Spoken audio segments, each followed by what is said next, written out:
अगर हम मुस्लिम ना होते आपके हिंदुस्तान में तो बीजेपी का तो खाता ही नहीं खुलता। आप चेक रिपब्लिक में निखिल गुप्ता बैठा है, लेके आओ ना उसको। कुलभूषण यादव पाकिस्तान में बैठा है, लेके आओ ना। कतर में हमारे फौजी बैठे, लेके आओ ना उनको। अरे कहाँ तुम्हारी देशभक्ति है? अरे निखिल गुप्ता को लाओ, इस कानून में इस्तेमाल करो, मगर वो नहीं बोलेंगे। ये बांग्लादेश की बात बहुत करते हैं, बांग्लादेश का जीडीपी हमसे बेहतर है, और वही नहीं, हमारे यहाँ के बच्चे 9,500 वहां पढ़ते हैं और उनके सिर्फ 2,000-2,600 बच्चे यहाँ पढ़ते हैं। मैं आज जद पे हूं तो इतना खुशगुमान न हो, चिराग सबके बुझेंगे, हवा किसी की नहीं। हम डरे नहीं हैं, हम सिर्फ सरकार से अपील कर रहे हैं कि हमें अपना समझिए, हम आपके अपने हैं, इस देश के नागरिक हैं, और आप ताकत में है। संख्या बल के आधार पर बिल हो सकता है आप पास करा लें, लेकिन आपको यह बात समझनी पड़ेगी कि हम तो वो तारीख हैं, जहनों में रहना है जिसे, कागजी पुर्जे नहीं जो फाड़ डाले जाएंगे।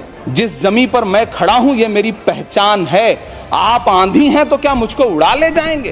मुझसे पूछा जा रहा है कि 500 साल पहले तुम्हारी मस्जिद थी, नहीं थी? ख्वाजा अजमेरी की दरगाह कह रहे नहीं है। अरे सर, अगर मैं इस पार्लियामेंट में खोद दूं, इसमें गड़ा कर दूं, तो खाने जहां का हिस्सा मिलेगा तो मेरी हो जाएगी। What has change, please tell me. वजीर आजम कहते हैं कि वक्फ का ताल्लुक संविधान से नहीं है। अरे कौन पढ़ा रहा है वजीर आजम को? आर्टिकल 26 पढ़ा लीजिए। खुदाई चल रही है इस देश में, कई जगह खोदे जा रहे हैं। एक खुदाई हम सब सांसद मिलके करें। किसान विरोध करे, देशद्रोही है।